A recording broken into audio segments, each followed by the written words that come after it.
नहीं पता। अरे चले जनाब, आज है 26 October 2023। At Excel Physics current electricity पढ़ रहे हैं। करंट इलेक्ट्रिसिटी में पीएमटी की शीट सॉल्व कर रहे हैं। पीएमटी की शीट में आज हम पढ़ने जा रहे हैं series parallel circuit. Series parallel circuit में सबसे पहले बात कर रहे हैं पैरेलल सर्किट की। पैरेलल सर्किट की क्या खास बात होती है? पैरेलल सर्किट वो होता है जिसमें करंट के बहुत सारे रास्ते होते हैं, यानी सोर्स से करंट आया, करंट यहाँ भी जा सकता है, करंट यहाँ भी जा सकता है, करंट यहाँ भी जा सकता है, करंट के बहुत सारे रास्ते होना, it is called parallel circuit. दूसरी बात, पैरेलल सर्किट में हर रेजिस्टर का सोर्स के साथ कनेक्शन डायरेक्ट होता है, इसलिए सबके ऊपर वोल्टेज सेम होता है, सब पर वोल्टेज सेम होता है। अलबत्ता जो करंट होता है वो करंट उनकी अकॉर्डिंग टू देयर नीड्स होता है, अकॉर्डिंग टू देयर रेजिस्टेंस होता है। तो करंट की वैल्यू सब पे सेम नहीं होती, बल्कि करंट की वैल्यू उनकी रेजिस्टेंस के ऊपर डिपेंड करती है। अच्छा जी, आज हम पढ़ रहे हैं पैरेलल सर्किट। तो पैरेलल सर्किट में करंट के बहुत सारे रास्ते, सबके ऊपर voltage same, current according to their resistance. Derivation करने के लिए यूज करने जा रहा हूँ Kirchhoff first law. Kirchhoff first law है क्या? सर किरशॉफ फर्स्ट लॉ है conservation of charge. Second law है conservation of energy. First law है conservation of electric charge. Conservation of charge क्या है? सर कंजर्वेशन ऑफ चार्ज ये है कि सोर्स से जितना चार्ज आता है वही चार्ज इन तीनों में आके डिवाइड हो जाता है। सोर्स से 100 चार्ज चला तो वही 100 चार्ज इसमें जाएगा, इसमें जाएगा, इसमें जाएगा, तीनों में डिवाइड हो जाएगा, यानी टोटल चार्ज तीनों में डिवाइड हो जाएगा। और चार्ज को टाइम से डिवाइड कर दें तो charge divided by time per unit time, एक सेकंड में कितना चार्ज भाग रहा है, it is called current. It is called current. तो जरा इस क्वेश्चन को पढ़िए। क्वेश्चन में लिखा हुआ है कि कंजर्वेशन ऑफ चार्ज यूज करें, और कंजर्वेशन ऑफ चार्ज का मतलब है we are using Kirchhoff first rule. Kirchhoff first rule is conservation of charge. तो अगर मैं किरशॉफ का फर्स्ट रूल लगाता हूं, that is conservation of charge, तो वो ये कहता है कि टोटल चार्ज पर सेकंड जो सोर्स से आ रहा है, it is equals to charge per second पहले रेजिस्टर का, चार्ज पर सेकंड दूसरे रेजिस्टर का, चार्ज पर सेकंड तीसरे रेजिस्टर का। Because in this circuit there are three resistors, तो इससे जाने वाला charge per second, charge per second, charge per second, equal to charge per second total. तो total I है and this I is divided into I1 I2 and I3। अच्छा जी, इसके बाद बेटा जरा याद कीजिए कि according to Ohm's law V is equals to IR होता है। तो अगर बेटा मैं I को सब्जेक्ट बनाऊं तो I बराबर हो जाएगा V अपॉन आर। ठीक है बेटा, I बराबर हो जाएगा V अपॉन आर। और जब बेटा मैंने I को V अपॉन आर के इक्वल लिखा तो आप जरा देखिएगा, I की जगह बेटा मैंने लिखा V upon R, V upon R1, V upon R2, V upon R3। ठीक, और याद रखिएगा सबके ऊपर वोल्टेज यानी PD सबके ऊपर सेम होता है। पैरेलल में PD across each resistor is same। PD across each resistor is same। अगर हर एक का PD सेम होगा तो पूरी इक्वेशन को बेटा डिवाइड कीजिएगा सेम PD से, तो डिवाइड बाय V। और जब बेटा V से डिवाइड करोगे तो it becomes 1 upon R is equals to 1 upon R1 plus 1 upon R2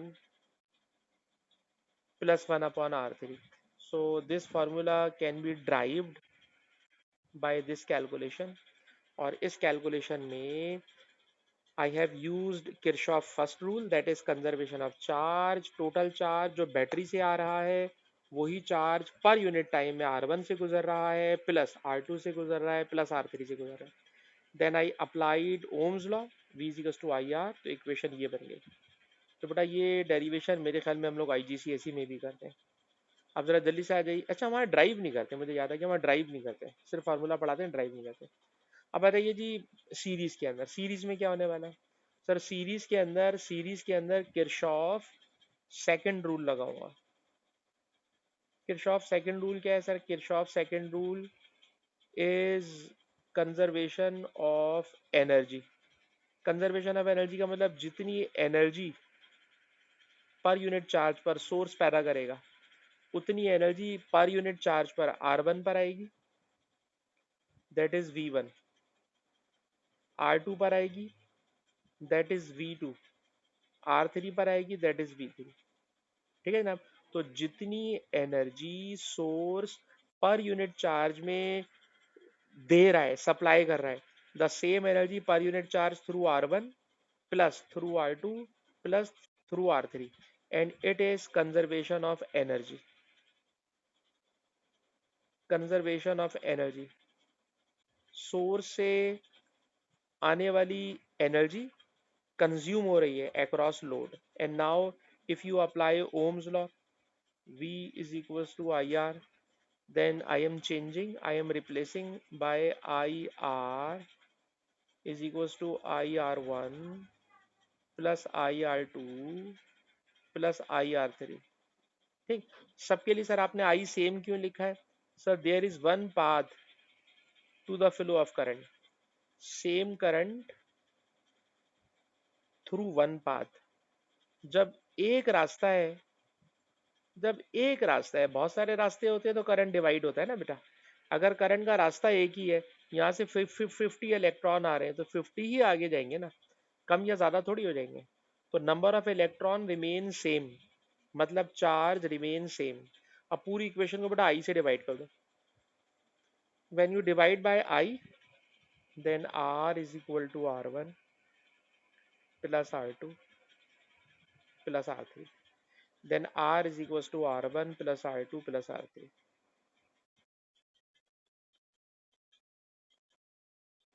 हाँ बिल्कुल, मैं ये आपने अच्छा सवाल पूछ लिया। देखिए जो एनर्जी होती है ना बेटा, जो वोल्टेज होता है पीडी, पीडी होता है work done per unit charge. ठीक है। फिर वर्क का दूसरा नाम क्या होता है? Energy per unit charge. तो हम पीडी को बोल सकते हैं एनर्जी, वो एनर्जी जो चार्ज को ड्राइव कर रही है। तो पूरे सर्किट में सेम चार्ज ड्राइव हो रहा है, सेम चार्ज फ्लो कर रहा है, पूरे सर्किट में सेम चार्ज फ्लो कर रहा है। तो जब कोई चीज सेम होती है तो वो वैसे ही कैंसिल आउट हो जाती है। पूरे सर्किट में सेम चार्ज फ्लो कर रहा है, इसलिए जो क्वांटिटी रिमेन सेम उसका तो कोई अफेक्ट ही नहीं है। तो पीडी इक्वल्स टू एनर्जी। तो बेटा जहां जहां पीडी लिखा है, ईएमएफ लिखा है, सबको बेटा मैंने एनर्जी का नाम दे दिया। तो आप गौर कीजिए, ऊपर भी तो देखिए ना, जो मैंने किरचॉफ फर्स्ट रूल लगाया, तो वहां चार्ज की जगह मैंने करंट का लफ्ज यूज किया, क्योंकि हम लोग क्या पढ़ रहे हैं sir? Charge per unit time, एक सेकंड का करंट, एक सेकंड का चार्ज। तो एक सेकंड का charge it is called current. तो करंट जो है दर हकीकत per unit charge, charge per unit time है। तो करंट कंजर्वेशन ऑफ चार्ज को रिलेट कर रहा है, और वोल्टेज कंजर्वेशन ऑफ एनर्जी को रिप्रेजेंट कर रहा है। और यहाँ पर Kirchhoff second rule, EMF of battery equals to V1 plus V2 plus V3। जितनी एनर्जी सोर्स प्रोड्यूस कर रहा है, जितनी एनर्जी सोर्स प्रोवाइड कर रहा है, the same energy is being used through R1 plus R2 plus R3। अच्छा, इसी के अंदर बेटा एक और फॉर्मूला मैंने लास्ट क्लास में पढ़ाया हुआ है, इसलिए मेरा दिल चाह रहा है कि वो इसके साथ भी निपटा दूं। ये बताइए, सीरीज सर्किट को मैं एक दूसरा बार बार नाम देता हूँ potential divider, potential divider, potential divider, क्योंकि इसमें सर जो वोल्टेज होता है ना सर, ये वोल्टेज सब में डिवाइड हो रहा होता है। तो इसका वोल्टेज V1 होगा, इसका वोल्टेज V2 होगा, इसका वोल्टेज V3 होगा। तो वोल्टेज हो रहा है डिवाइड। अगर वोल्टेज डिवाइड हो रहा है तो ये वोल्टेज डिवाइडर है, और अगर ये वोल्टेज डिवाइडर सर्किट है तो वोल्टेज डिवाइडर सर्किट में V1 का फॉर्मूला होगा R1 divided by R1 plus R2 plus R3। जितने भी रेजिस्टर नीचे लगे होंगे मतलब सबको प्लस कर देंगे, दो है तो दो को प्लस कर देंगे, तीन है तो प्लस थ्री को प्लस कर देंगे, और ऊपर ये टोटल ईएमएफ इनमें शेयर्ड हो जाएगी। It is the total EMF जो इन सब में शेयर्ड हो जाएगी। तो ये V1 के लिए R1 लिखा है मैंने, और कॉमन सेंस की बात है, अगर आप R2 की बात करोगे तो it will be V2, R3 की बात करोगे तो इट विल बी V3। तो बेटा ये फॉर्मूला भी एज पोटेंशियल डिवाइडर यहाँ पे कॉपी कर लीजिएगा। तो क्वेश्चन नंबर 21 और 22 को बेटा मैं क्रॉस कर रहा हूँ। 21 22 क्रॉस करने के बाद सीरीज पैरेलल में क्वेश्चन नंबर 27 मुझे नजर आता है सीरीज पैरेलल का। 27, ये रजी 27। इस 27 में क्या कह रहा है सर? 27 में कह रहा है कि जब आप डी फॉर्मेशन का चैप्टर पढ़ोगे यूनिट 1 में, और उनका ख्याल है कि आप यूनिट 2 दे रहे हो तो यकीनन यूनिट 1 पढ़ चुके होगे, तो यूनिट 1 में भी जिस तरह हम लोग स्प्रिंग्स को पैरेलल लगाते थे, कह रहे हैं बिल्कुल इसी तरह हम लोग जो है रेजिस्टर्स को भी पैरेलल लगा सकते हैं। ये आपको खाली कंफ्यूज कर रहा है और कुछ भी नहीं कर रहा है। काम क्या करना है सर? कह रहे हैं फॉर्मूला ड्राइव करें पैरेलल सर्किट का R1 R2 के लिए। ठीक है जनाब। तो अभी अभी मैं ऊपर फार्मूला ड्राइव करा कर आया हूँ, वही फार्मूला है कि टोटल करंट आई इन दोनों में डिवाइड हो जाएगा।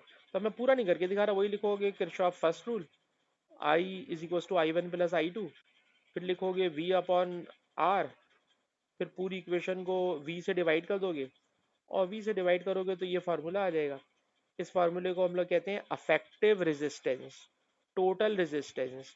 तो R1 और R2 की अफेक्टिव रेजिस्टेंस ये मैंने ड्राइव करके दिखा दिया। तो ये सेम क्वेश्चन है जो अभी अभी हम लोग कर चुके हैं। 27 को भी बेटा मैंने कट मार दिया। अब 27 के बाद क्वेश्चन नंबर 29 कह रहे हैं, बल्कि 28 भी हम लोग कर सकते हैं। 28 भी बेटा जरा कीजिएगा। 28 के लिए वर्षा याद है मैंने तुम्हें थोड़े परसों की क्लास में कहा था, अगर रेजिस्टर्स आइडेंटिकल हो, आइडेंटिकल हो, तो आइडेंटिकल रेजिस्टर जब दो सीरीज में लगे हुए होते हैं तो टोटल रेजिस्टेंस 2R हो जाती है। पैरेलल में लगे होते हैं आइडेंटिकल तो 3R हो जाती है। अच्छा, 3R हो जाती है सीरीज में। अगर पैरेलल में लगे हो दो, तो सर पैरेलल में दो लगे होंगे ना तो टोटल रेजिस्टेंस होगी R/2। आइडेंटिकल तीन लगे होंगे ना पैरेलल में तो R/3। n रजिस्टर लगे होंगे ना तो R/n। तो नंबर ऑफ रजिस्टर से डिवाइड करवा देते हैं। अब जरा इस क्वेश्चन में भी देख के मुझे बताओ, there are two resistors, they are connected in parallel. अगर ये पैरेलल कनेक्टेड है तो बताइएगा टोटल रेजिस्टेंस कितनी हो जाएगी? तो सर टोटल रेजिस्टेंस हो जाएगी R/2। टोटल रेजिस्टेंस हो जाएगी R/2। ठीक है। अब पूछ क्या रहे? कह रहे जनाब पावर डेवलप्ड। तो पावर का फॉर्मूला होता है आइदर I²R, या पावर का फॉर्मूला होता है V²/R। अब इसके लिए भी एक छोटी सी बात समझ लो, अगर पैरेलल सर्किट की बात कर रहे हो तो पैरेलल सर्किट में वोल्टेज सेम होता है। तो पैरेलल के लिए बेहतर होता है कि आप ये वाला फार्मूला यूज करवाएं पावर के लिए, अगर पैरेलल सर्किट की बात हो रही है। और अगर सीरीज सर्किट की बात हो रही है और इसमें रेजिस्टेंस की वेरिएशन आ रही हो, तो सीरीज में करंट सेम होता है, तो आपको ये वाला फार्मूला यूज करवाना चाहिए। ठीक है जनाब। जब कभी हम दो क्वांटिटीज के दरमियान रिलेशन पढ़ रहे हो तो third quantity must be constant. ठीक है जनाब, third quantity must be constant. तो सीरीज में करंट सेम होता है, पैरेलल में वोल्टेज सेम होता है। So we should use formula for parallel, P is equal to V²/R। अब इस क्वेश्चन में जरा देखें तो बारी बारी पुट करके देखें। जहां लिखा हुआ है आर, जहां लिखा हुआ है आर, पैरेलल की बात कर रहा हूँ आर, तो बताना बेटा इस आर की जगह, आर की जगह ये बताइए टोटल रेजिस्टेंस कितनी हो गई? R/2। जब मैंने R/2 बेटा इसमें पुट करा है, अच्छा इन्होंने टोटल करंट आई दिया हुआ है, टोटल करंट आई दिया हुआ है, ठीक है जी, तो आई वाला भी यूज करवा सकते हैं। मैंने वैसे एक जनरल बात बताई है। अच्छा the P is equal to V²/R, तो बेटा V² ऐसे ही है, आर की जगह आ जाएगा R/2। R/2 को ऊपर लेकर आओ तो ये बन जाएगा 2V²/R। बताइए क्या इसके अंदर ये फार्मूला कहीं लिखा हुआ नजर आ रहा है आपको? 2V²/R। सर कहीं पे भी नहीं आ रहा। अच्छा, तो ऊपर वाले फार्मूले में चल जाए जिसमें I² है, और R की जगह R/2 डाल दें, R/2 डाल दें, तो R/2 डालते हैं, बल्कि V²/2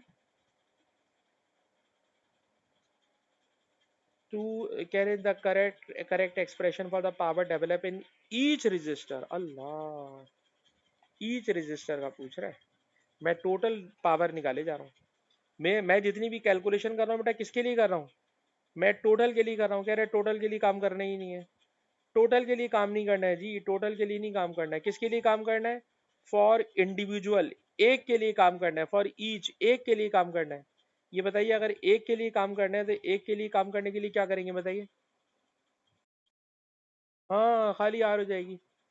ठीक है ना, मैं जो काम कर रहा था मैं काम कर रहा हूँ पूरे सर्किट के लिए। जब भी तो बोलूँ कि टोटल पूरे सर्किट के लिए ना आई स्क्वायर आर लग के दे रहा है ना वी स्क्वायर अपॉन आर लग के दे रहा है। हम लोग काम कर रहे हैं एक के लिए, और एक के लिए काम कर रहे हैं, तो एक के लिए बताइए सर, एक के लिए आई भी हो सकता है क्या? नहीं सर, क्योंकि जो वो, अच्छा आई भी तो नहीं, आई भी नहीं होगा क्योंकि करंट दोनों में डिवाइड हो जाएगा। इसका करंट होगा आई अपॉन टू, इसका करंट होगा आई अपॉन टू। तो करंट और वोल्टेज की फॉर्म में लिखूं तो पावर का फार्मूला होगा V into I upon two, जो इसमें कहीं भी नहीं लिखा है। ठीक है जी। अच्छा, आई वी अपॉन फोर, सर इसका तो कोई सेंस ही नहीं बनता। अब रह गए हमारे पास दो, अभी तो दो रह गए, इस दो के अंदर अगर मैं बात करूं वी स्क्वायर अपॉन आर, तो वो भी नहीं हो सकता। I square R, I square R, हाँ आई स्क्वायर आर में हम पता है कैसे ला सकते हैं, जरा गौर से सुनिएगा। ये बताइए ईच रजिस्टर का करंट कितना है, ये बताओ बेटा। ईच रजिस्टर का करंट कितना है, बोले बेटा, आई अपॉन टू होगा ना। ठीक है, तो पावर का फॉर्मूला होता है आई स्क्वायर आर, जहाँ आई लिखा है आई की जगह डालो आई अपॉन टू, ये बन गया आई स्क्वायर अपॉन फोर। क्या कोई शक्ल नजर आ रही है? हाँ सर ये नजर आ रही है। ठीक है जनाब। तो ये मुझे बताइए मैं क्या गलती कर रहा था और फिर हम लोगों ने किस तरह अपनी गलती सही की है, और गलती से भी बंदा सीखता ही है। हाँ बताइए क्या सीखा बेटा आपने? हाँ पहली बात, मैं गलती ये कर रहा था, मैंने सवाल नहीं पढ़ा। मैंने सवाल में ये लफ्ज नहीं पढ़ा ईच, और मैं शुरू हो गया पूरे सर्किट की टोटल के लिए। ठीक है, अगर अब पूरे सर्किट की टोटल के लिए कर रहा, वो किसी से मैच करके ही नहीं दे रहा। सही। अच्छा ये मुझे बताइए ऑप्शन ए क्यों फेल हो गया? ऑप्शन ए क्यों फेल हो गया? जी करंट आई अपॉन टू होना चाहिए था, इसलिए वो उसमें है नहीं मौजूद। अच्छा जी। हाँ ठीक है, आई अपॉन टू होता है ना अगर हम एक की बात कर रहे होते, बिल्कुल सही, वोल्टेज तो वी था। ठीक है, उसके बाद बताइए डी ऑप्शन क्यों सही हो गया?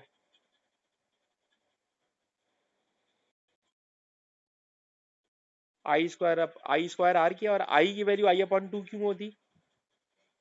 आई की वैल्यू आई अपॉन टू क्यों थी? जी सर, पैरेलल में करंट डिवाइड हो जाता है, ठीक है ना बेटा। तो चलिए ये बात भी अच्छी हो गई कि हमने गलती करके अब सारे ऑप्शंस को चेक कर लिया और इससे हमारा रिजल्ट सही आ गया। ठीक है जी। उसके बाद अरे ये लिस्ट में देखूं तो क्वेश्चन नंबर 29 के बाद वो 32 बोल रहा है कि तो बच्चे को 32 पे लेके जाए। 32, 32 ये आ गया। 32 सीरीज पैरेलल तो नहीं है। 32 तो हम लोग कल कर चुके हैं, 32 मैंने पता नहीं क्यों लिखा हुआ। 33 पर है, 33 भी हम लोगों ने किया, बस सीरीज पैरेलल नहीं है। सीरीज पैरेलल नहीं है। 30, इस पे भी हम लोग नहीं आ सकते क्योंकि अभी हम लोग पोटेंशियल डिवाइडर की अच्छी रनिंग में नहीं है। 35 हम लोग ऑलरेडी पहले कर चुके हैं। कह रहे जी 37 पर आ जाए, 37, ये 37 आ गया। 37, पहले मुझे जल्दी से देख के बताएं क्या हेडिंग क्या मानना चाह रहा है, किस टॉपिक पे आपको लेके जाना चाह रहा है 37 में? सीरीज सर्किट का दूसरा नाम बताएं। Potential divider. जी बताइए, पोटेंशियल डिवाइडर का फार्मूला बताएं। अगर मुझे वोल्टेज निकालना हो R1 के अक्रॉस, तो क्या फार्मूला होगा? बेटा सीधा सीधा फार्मूला पूछ रहा, कुछ भी नहीं, अभी भी तुम्हें फार्मूला याद नहीं हुआ बेटा, ये लगा? R1 है। हाँ हाँ हाँ, तो कौन सा आंसर बना? बी। लेकिन तुम्हें फार्मूला वैसे याद नहीं है वर्षा, ये बात तो मानो।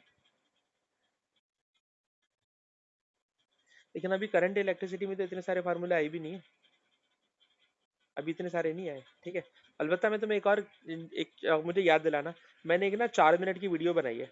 कभी भी करंट इलेक्ट्रिसिटी पढ़ने के लिए बैठ रही हो ना, तो 4 मिनट की वीडियो पहले देख लो। उसके अंदर ना पूरे करंट इलेक्ट्रिसिटी के मैंने सारे फार्मूले रिवाइज करे हुए हैं। ठीक है, जब आप वो पूरी देख लेती हो ना, दिमाग बिल्कुल करंट इलेक्ट्रिसिटी के लिए रिफ्रेश हो जाता है। और फिर जब हम क्वेश्चन करते हैं तो क्वेश्चन भागते चले जाते हैं। लेकिन अभी हम बहुत मुश्किल वाले सवालों में जब जाएंगे ना, और वहां पे ये बेसिक एबीसीडी याद नहीं आ रही होगी, तो ये हमारे लिए बड़ा मुश्किल हो जाएगा, क्योंकि अभी तक मुश्किल वाली शीट नहीं है, ये शीट बड़ी नॉर्मल चल रही है। बड़े आसान सवाल चल रहे हैं, अभी मुश्किल वाले सवाल आए नहीं है। अरे चलिए जनाब, अब इसके अंदर आ जाए। अब इसके अंदर जो नया कॉन्सेप्ट आने जा रहा है, वो नया कॉन्सेप्ट ऑल्दो कि मैं लास्ट क्लास में आपको करा चुका हूँ, लेकिन मैं जरा थोड़ा याद दिला दूँ। यार ये बताओ बेटा, फॉर एग्जाम्पल मैंने कहा कि ये वेरिएबल रेजिस्टर है, फॉर एग्जाम्पल ये वेरिएबल रेजिस्टर है। ठीक है जी, इस वक्त वोल्टेज है 50, इसकी वैल्यू 25 है, इसकी वैल्यू 25 है, और इस वक्त R1 और R2 बराबर है। ठीक, जरा मुझे ये बताना, मैंने R1 की रेजिस्टेंस को इंक्रीज कर दिया, R1 की रेजिस्टेंस इंक्रीज करूंगा तो उसके वोल्टेज में क्या फर्क आएगा? इंक्रीज हो जाएगा। सर ये 30 वोल्ट हो गया फॉर एग्जाम्पल, ये 30 वोल्ट हो गया, तो R2 का वोल्टेज कितना हो जाएगा? 20 हो जाएगा। बस एक और एग्जाम्पल दे लो, मैंने R1 को कम कर दिया, ठीक है जनाब, रेजिस्टेंस कम होगा, इसका वोल्टेज कितना हो जाएगा? कम हो जाएगा, ज्यादा हो जाएगा? कम हो जाएगा। फॉर एग्जाम्पल इसका वोल्टेज हो गया 15 वोल्ट। अच्छा, इसका वोल्टेज कम हो गया तो बराबर वाले का वोल्टेज कितना हो जाएगा? सर 35 हो जाएगा। तो ये वाली बात समझ में आ रही है कि पोटेंशियल डिवाइडर में एक को वैरी करते हैं तो दूसरा भी वैरी होता है। अब जरा इसको इस वाले क्वेश्चन में आ रहे हैं जो इसके अंदर जरा ज्यादा बेहतर वर्डिंग दी हुई है। वर्डिंग ये दी हुई है कि किसी स्टूडेंट ने एक एलडीआर लगा लिया। अब एलडीआर के बारे में भी थोड़ी सी फिजिक्स सुन लो। ये बताओ, एलडीआर लाइट डिपेंडेंट रेजिस्टर है। एलडीआर की जो रेजिस्टेंस है वो लाइट की ब्राइटनेस के साथ इनवर्सली प्रोपोर्शनल है। मतलब ब्राइटनेस ज़्यादा होगी तो रेजिस्टेंस कम हो जाएगी। ठीक है, अब क्वेश्चन में यही कह रहे हैं कि इन्होंने एलडीआर लगा दिया, सीरीज पैरेलल लगा दिया, सब कुछ है। When the lamp was at a distance 10 centimetre, lamp इस एलडीआर से लैम्प दूर है, 10 सेंटीमीटर दूर है, तो वोल्ट मीटर की रीडिंग आ रही थी 2.5 वोल्ट, इसकी रीडिंग आ रही थी इसकी रीडिंग आ रही थी 2.54 वोल्ट। पता ना, अगर इसकी रीडिंग 2.4 वोल्ट आ रही थी तो 6 में से 2.4 इधर चला गया, तो सर 3.6 इस पर आ रहा होगा। अब कह रहे हैं calculate the resistance of LDR at this resistance. अच्छा, बहुत ही बचकाना सवाल हो गया है। तो एलडीआर की रेजिस्टेंस निकालनी है, एलडीआर की रेजिस्टेंस निकालनी है। तो हम तो पता नहीं क्या सोच रहे थे इसमें क्या होगा। इसको मैंने R1 कह दिया, इसको बेटा मैंने R2 कह दिया। अब मुझे R1 कैलकुलेट करना है, ठीक है ना, R1 कैलकुलेट करना है। और R1 कैलकुलेट करने के लिए मेरे पास R2 भी है और उसका वोल्टेज भी है, ठीक है ना। तो अगर मैं आपसे बोलूँ जो उसने दिया हुआ है उसको यूज कर लें तो अच्छा है। Voltage number 2 is equals to R2 divided by R2 plus R1 into total voltage. ठीक है जी। अब कैलकुलेट आपसे करवाऊंगा। वो इसका वोल्टेज यानी इसका वोल्टेज है 2.4, ठीक है जी। 6 यहाँ मल्टीप्लाई बेटा उधर भेज के कर दिया मैंने डिवाइड। R2 है 75, R2 है 75, R1 कैलकुलेट करना है, ठीक है। सिर्फ फार्मूला लिख के छोड़ दो, R1 निकालना है तो R1 निकाल लोगी। R1 is LDR resistance. तो इसने पोटेंशियल डिवाइडर का फार्मूला आपको यूज करना सिखा रहा है सवाल में। तो मैं इसके अंदर कुछ और एक्सपेक्ट कर रहा था। उसके बाद आ रहे हैं क्वेश्चन नंबर 39। 39 में क्या बोल रहा है? 39 में भी पोटेंशियल डिवाइडर है। अभी मैं सारे सवाल देखें पोटेंशियल डिवाइडर के आसपास ही घुमा रहा हूँ। कह रहे हैं वोल्ट मीटर की रीडिंग 1.8 वोल्ट है, ठीक है ना। क्या इसकी रेजिस्ट वोल्टेज की रीडिंग 1.8 वोल्ट है, टोटल 6 वोल्ट है। अच्छा जी, calculate the resistance of voltmeter. Voltmeter की रेजिस्टेंस कैलकुलेट करनी है, वोल्ट मीटर की रेजिस्टेंस कैलकुलेट करनी है। पहली बात बेटा मुझे ये बताओ कि अगर इसके ऊपर 1.8 है तो 6 में से 1.8 इधर चला गया तो कितना बाकी बचा? इधर से बाकी बचा सर 4.2, 4.2 इस पर आ गया। इसका नाम रख लो R1, इसका नाम रख लो R1, और इस पूरे पोर्शन का की रेजिस्टेंस का नाम रख लो R2। आप कहेंगे सर पूरी इसका नाम R2 आप क्यों रख रहे हैं? पूरे पूरे का मतलब बार बार याद रखिएगा R2 में 40 ओम प्लस वोल्ट मीटर की रेजिस्टेंस शामिल है, ठीक है। और याद रखिएगा वोल्ट मीटर की बहुत हाई रेजिस्टेंस होती है।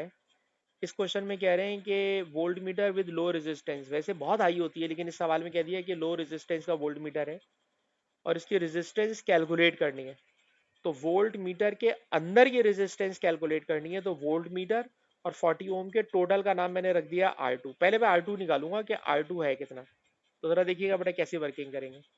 ये बताइए कि अगर मैं आपसे बोलूं R1 का voltage, R1 upon R1 plus R2 into 6 volt, ठीक है। R1 का वोल्टेज है सर 4.2, 6 सर वहाँ मल्टीप्लाई यहाँ पे आके डिवाइड हो जाएगा। आर वन है 80, आर वन है 80, R two, R two calculate करना है। मैं वेट कर रहा हूँ, जरा मुझे आर टू कैलकुलेट करके बताइए। आप खुद से करें बेटा, ताकि कैलकुलेटर में सॉरी फार्मूला आपको चलाना है।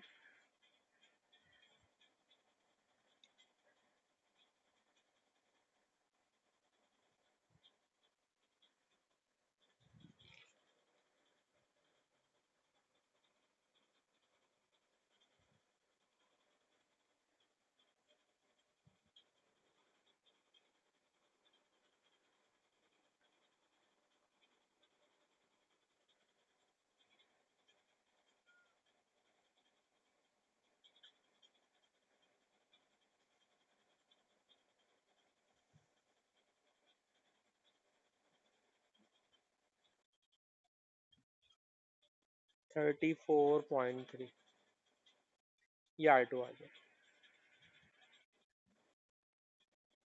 ठीक है। और ये जो 34.3 है, it is the combined resistance of volt meter plus 40। ठीक है। और ये दोनों पैरेलल है, ये दोनों पैरेलल है। अब अगर मैं आपसे कहूं कि इस पैरेलल सर्किट में आ जाओ, सिर्फ इस पैरेलल सर्किट में आ जाओ, तो पैरेलल सर्किट में मैंने पढ़ाया हुआ है कि टोटल रेजिस्टेंस, ठीक, या बच्चों वाला फार्मूला लगा लें जो बचपन में पढ़ते हुए आ रहे हैं, 1 upon total is equal to 1 upon R1 plus 1 upon R2। Voltmeter के रेजिस्टेंस को मैंने एक्स का नाम दे दिया, तो 1 upon total 34.3 is equal to 1 upon R1 40 plus 1 upon R2 that is X. अब आप कैलकुलेटर में ये वैल्यूज पुट करके एक्स निकाल लोगे, तो वो इतना कोई मुश्किल काम नहीं होगा, उसको हम छोड़ देते हैं। मुझे पता है आपको कैलकुलेटर अच्छा चलाना आता है। पर इस क्वेश्चन में जो काम की बात थी बेटा वो क्या थी कि sir total voltage 6 volt, total voltage 6 volt divide हो गया R1 R2 में। R2 का वोल्टेज उसने दिया हुआ था 1.8 वोल्ट मीटर की रीडिंग, तो हमने बाकी माइनस करके R1 का वोल्टेज निकाल लिया। जब R1 का वोल्टेज आ गया, तो उस R1 के वोल्टेज को लेकर, उस R1 के वोल्टेज को लेकर हम यहाँ तक पहुंच गए। तो क्वेश्चन नंबर 39 भी हो गया। उसके बाद है जी क्वेश्चन नंबर 40। क्वेश्चन नंबर 40 में मेरे ख्याल में सवाल इतना आसान है कि हम इसको बहुत जल्दी जल्दी कर सकते हैं। ये बताइए, ये दोनों पैरेलल है, बताइए अगर दोनों पैरेलल हो ना, तो पैरेलल का बेटा मैंने ये फार्मूला सिखाया है जो मैं यूज़ कराता हूँ, कि जितने रजिस्टर पैरेलल लगे हुए हैं, दो रजिस्टर, इन दोनों को प्रोडक्ट करें, डिवाइडेड बाय दोनों का सम कर दें। तो ये ऊपर बन गया 1200, नीचे बन गया 70। सॉल्व करोगे तो कोई आंसर आ जाएगा। बताइए बेटा आंसर क्या आ रहा है? 17 आ रहा है। ठीक। और अब 17 आ गया, तो अब ये तीनों सीरीज में 20 + 10 + 17, 20 + 10 + 17, 20 + 10 30, 30 + 10 40, टोटल बन गया 47। ठीक है ना, अब टोटल बन गया 47। अच्छा जी, आसान सवाल है बेटा, पर सीरीज पैरेलल को बेटा जब तक हाथ से नहीं करोगे ना, दिमाग में नहीं बैठेगा। उसके बाद जरा इस पर आ जाए। Two resistors are connected in parallel और current one of them is 2 ampere. ये तो मैंने उस दिन आपको कराया था कि अगर रेजिस्टेंस इसकी आधी है तो करंट इसका डबल होगा, 2 एम्पियर का डबल 4 एम्पियर होगा। ठीक है। अच्छा, ये पूछ ही नहीं रहे, एक तो हम पढ़े बगैर सवाल करने के आदी हो गए। कह रहे हैं टोटल रेजिस्टेंस बताइए, तो बहुत ही बचकाना सवाल है। सिर्फ टोटल रेजिस्टेंस बतानी है बस, हम तो समझ रहे थे करंट अरंट पूछेगा। टोटल रेजिस्टेंस के लिए 120 × 60, 120 + 60। बता दें जी आंसर क्या आ रहा है? 40 आ रहा है। ठीक। अच्छा, सवाल वैसे खत्म हो गया, लेकिन मैं वर्षा से ऐसे ही बोलूं कि भाई ऊपर का करंट 2 एम्पियर है, तो नीचे का करंट कितना होगा? 4 एम्पियर। क्यों? क्योंकि रेजिस्टेंस आधी तो करंट डबल। टोटल करंट कितना होगा बताना? 6 हो जाएगा। ये सवाल पूछा नहीं है मैंने, एक्स्ट्रा करा। 41 और 41 के बाद अब सीरीज पैरेलल की कहानी हो गई खत्म, सीरीज पैरेलल की कहानी हो गई खत्म। और ख़त्म होने के बाद हम इसकी रिकॉर्डिंग को कर रहे हैं यहाँ पे